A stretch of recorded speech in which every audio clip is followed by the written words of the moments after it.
Praise the lord. దేవునికి స్తోత్రం కలుగునుగాక. దేని బిడ్డలారా, ఉదయకాల సమయమున మీ అందరికీ నా శుభవందనాలు తెలియజేస్తూ ఉన్నానండి. ప్రతి ఉదయం ఈ విధంగా దేవుడిచ్చిన వాగ్దానంతో మీ ముందుకొచ్చే కృపను దేవుడు మాకు అనుగ్రహిస్తూ ఉన్నారండి.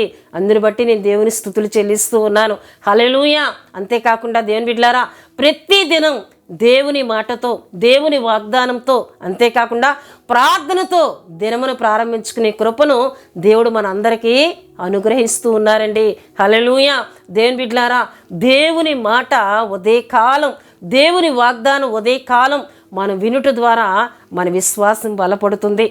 ఆ దినమంతా కూడా ఆ మాటే మనం ఎక్కడికి వెళ్ళినా, ఎక్కడ మనం ప్రయాణం చేసినా, ఒకవేళ ఏదైనా శోధన, ఒకవేళ ఏదైనా శ్రమ ఎదురైనా, ఉదయకాలం దేవుడు తన వాగ్దానం ద్వారా నీతో మాట్లాడారు కదా, ఆ మాటే నిన్ను బలపరుస్తుంది, ఆ మాటే నిన్ను ఆదరిస్తుంది. గనుక ప్రతి ఉదయం దేవుని వాగ్దానం విని చివరిలో ప్రార్థనలో ఏకీభవించి ఆ దినం మన పనులను మనం ప్రారంభించుకున్నట్లయితే దేవుని సన్నిధి, దేవుని కృప మనతో పాటు ఉంటుందండి. హల్లెలూయా, హల్లెలూయా. దేవుని బిడ్డలారా, ఈ ఉదయకాలం కూడా దేవుడు ఒక చక్కటి వాగ్దానంతో మనతో మాట్లాడబోతున్నారు. ఆ వాగ్దాన వచనమును నేను చదువుతూ ఉన్నానండి. దినవృత్తాంతములు 2వ గ్రంథము 20వ అధ్యాయము 17వ వచనమును ఈ దిన మన వాగ్దానం కొరకు మనం చదువుకుందాం. ఈ యుద్ధములో మీరు పోట్లాడవలసిన నిమిత్తము లేదు. యూదా వారలారా, యెరూషలేము వారలారా, మీరు యుద్ధ పంక్తులు తీర్చి నిలవబడుడి. మీతో కూడానున్న యెహోవా దయచేయు రక్షణను మీరు చూచెదరు. భయపడకుడి, జడియకుడి, రేపు వారి మీదకి పోవుడి, యెహోవా మీతో కూడా ఉండును. హల్లెలూయా, హల్లెలూయా. దేవుని బిడ్డలారా, ఇక్కడ ఈ మాటను మనం చూసినట్లయితే దేవుడు తన ప్రవక్త ద్వారా, దేవుని బిడ్డలారా, యూదా రాజైన యెహోషాపాతుతో ఆయన మాట్లాడుతున్నారు. ఎందుకు ఇక్కడ మాట్లాడవలసిన సందర్భం ఎదురైంది అని మనం 1 నుండి మనం చదివినట్లయితే, దేవుని బిడ్డలారా, 3 రాజులు వారి 3 సైన్యములతో పాటు ఏమండి యెరూషలేములో ఉన్న యూదా రాజైన దేవుని బిడ్డలారా యెహోషాపాతు మీదకి యుద్ధమునకు వస్తూ ఉన్నట్లు దేవుని వాక్యంలో మనం చదువుతాం. హల్లెలూయా. మనం చదివినట్లయితే అక్కడ మనకు కనబడుతుందండి. అంటే 3 దేశస్థుల 3 రాజులు వారి వారి సైన్యములతో యెహోషాపాతు మీదకి యుద్ధమునకు వస్తూ ఉన్నారు. ఒక్క రాజు వచ్చినట్లయితే కొంతవరకు యెహోషాపాతు ఎదుర్కొనగలడు తన సైన్యముతో. కానీ 3 రాజులు వస్తున్నారు, వారి సైన్యములతో పాటు వారు వస్తూ ఉన్నారు.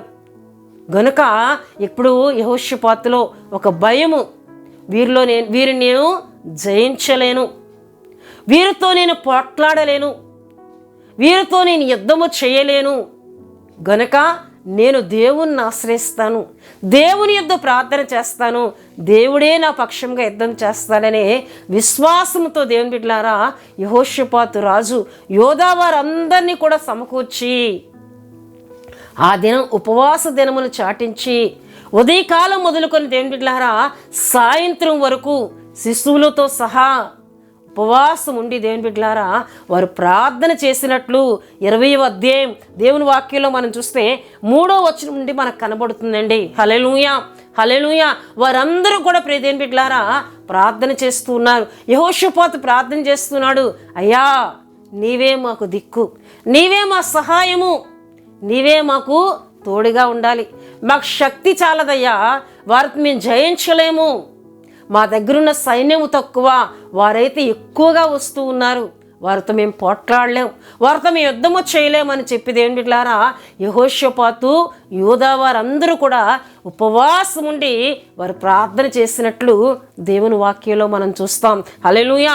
12వ వచనములో మనం చూస్తే, మా దేవా నీవు వారికి తీర్పు తీర్చవా, మా మీదకి వచ్చు ఈ గొప్ప సైన్యంతో యుద్ధము చేయుటకు మాకు శక్తి చాలదు, ఏమి చేయుటకును మాకు తోచదు, నీవే మాకు దిక్కని ప్రార్థన చేశాను. హల్లెలూయా, హల్లెలూయా. యెహోషాపాతు దేవుని బిడ్డలారా దేవుని మీదే ఆధారపడి నీవే మా దిక్కు అని ప్రార్థన చేస్తూ ఉన్నాడండి. ఉదయకాలం దేవుడు మనతో మాట్లాడుతున్నారు. చాలామంది చాలా సమస్యల్లో ఉన్నారు, చాలామంది చాలా పరిస్థితుల్లో ఎదుర్కొంటూ ఉన్నారు, నలువైపుల నుండి కూడా సమస్యలు ఎదుర్కొంటూ ఉన్నారు.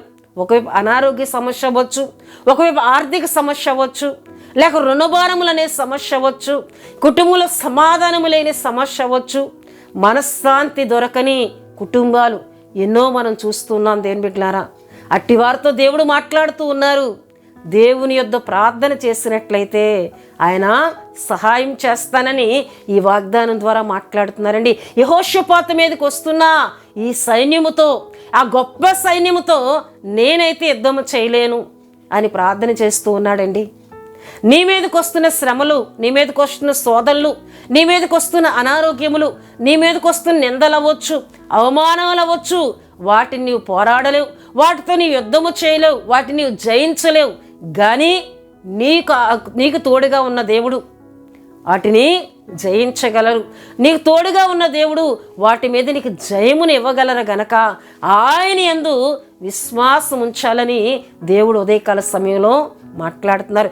ఎటువంటి సమస్య అయినా, ఎటువంటి శోధనైనా ఆయన వైపు తిరిగి నీవే నాకు దిక్కయ్యా, ఈ అనారోగ్యములతో నేను పోరాడలేకపోతున్నాను. దేవుని బిడ్డలారా, ఎన్నో కుటుంబాలు నిత్యము అనారోగ్యాలతో పోరాడుతున్నారు, నిత్యము సమస్యలతో పోరాడుతూ ఉన్నారు. మా పరిస్థితులు ఎప్పుడు మారుతాయి అని ఒక చింత, దిగులుతో ఉన్నారు. అటు వారితో దేవుడు మాట్లాడుతున్నారు. నా వైపు చూచి నువ్వు ప్రార్థన చేసినట్లయితే, ఉపవాసం ఉండి యెహోషాపాతు రాజు వలె నువ్వు మొరపెట్టినట్లయితే నేను నీకు సహాయం చేస్తానని. హల్లెలూయా, హల్లెలూయా. దేవుని బిడ్డలారా, యెహోషాపాతు ఎప్పుడైతే ప్రార్థన చేశారో దేవుడు తన ప్రవక్త ద్వారా మాట్లాడుతున్నారు.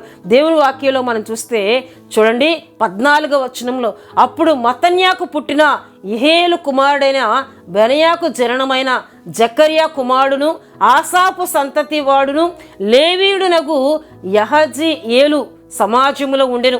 యెహోవా ఆత్మ అతని మీదకి రాగా అతడు ఇలాగూ ప్రకటించెను, యోధా వారలారా, యెరూషలేము కాపురస్తులారా, యెహోషాపాతు రాజా, మీరందరూ ఆలకించుడి. యెహోవా సెలవిచ్చినదేమనగా, ఈ గొప్ప సైన్యమునకు మీరు భయపడకుడి, జడియకుడి. ఈ యుద్ధం మీరు కాదు, దేవుడే జరిగించును. హల్లెలూయా, హల్లెలూయా. అందరితో కూడా దేవుడు మాట్లాడుతున్నారు. యెరూషలేము వాసులతో అవ్వచ్చు, రాజుతో దేవుని బిడ్డలారా దేవుడు మాట్లాడుతున్నారు. ఈ యుద్ధం మీరు చేయరు, దేవుడే మీ పక్షంగా చేయబోతున్నారని జకర్యా మాట్లాడుతున్నట్లు, దేవుని ఆత్మ ద్వారా దేవుని బిడ్డలారా జకర్యా కుమారుడైన యహజీయేలు మాట్లాడుతూ ఉన్నట్లు దేవుని వాక్యంలో మనం చూస్తున్నాం. హల్లెలూయా, హల్లెలూయా.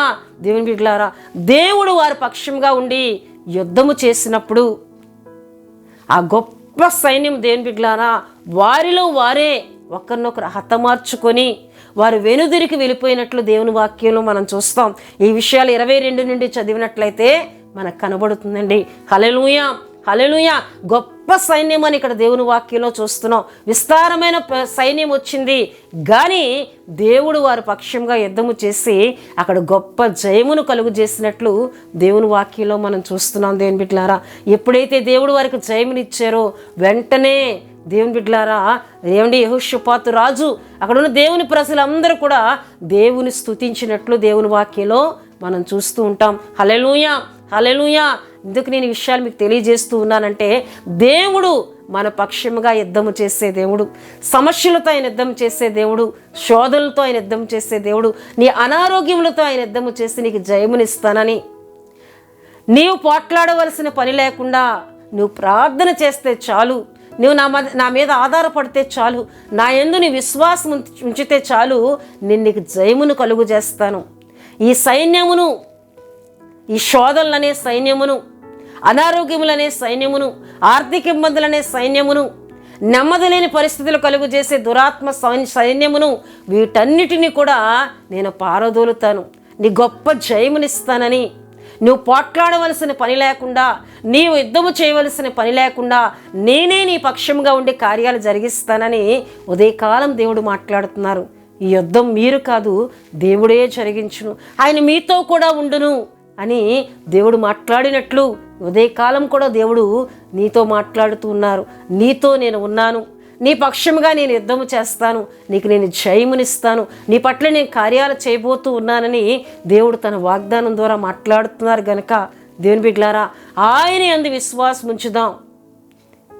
శోధనల వైపు కానీ సమస్యల వైపు కానీ చూడక వాటిని దేవునికి అప్పగించి ఆయన యందు విశ్వాసం ఉంచి యెహోషాపాతు రాజు వలె ప్రార్థన చేయగలిగితే, ఆయన మీద ఆధారపడగలిగితే నీ సమస్యలన్నిటినీ కూడా తొలగిస్తానని, నీ పక్షంగా ఆయన నిలవబడతానని ఉదయకాల సమయంలో మాట్లాడుతున్న ఈ వాగ్దాన మాటను నమ్మి విశ్వసించి ఆ వాగ్దానమున్న ప్రతి దీవెన పొందుకుందాం.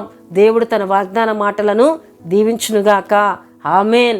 దేవుని బిడ్డలారా, మీ అందరి కొరకు నేను ప్రార్థన చేస్తున్నాను. ప్రతి ఒక్కరు కండ్లు మూసుకొని తలలు వంచి ప్రార్థనలో నాతో ఏకీభించాలని ప్రభుపేట తెలియజేస్తున్నానండి. మహాపరిశుద్ధుడా, ప్రేమ కలిగిన తండ్రి, కృప కలిగిన యేసయ్యానికి స్తోత్రాలు చెల్లిస్తున్నాను. నిజమే, యెహోషాపాతు రాజు మీదకి అయా గొప్ప సైన్యం, 3 వారి సైన్యములతో వచ్చారు.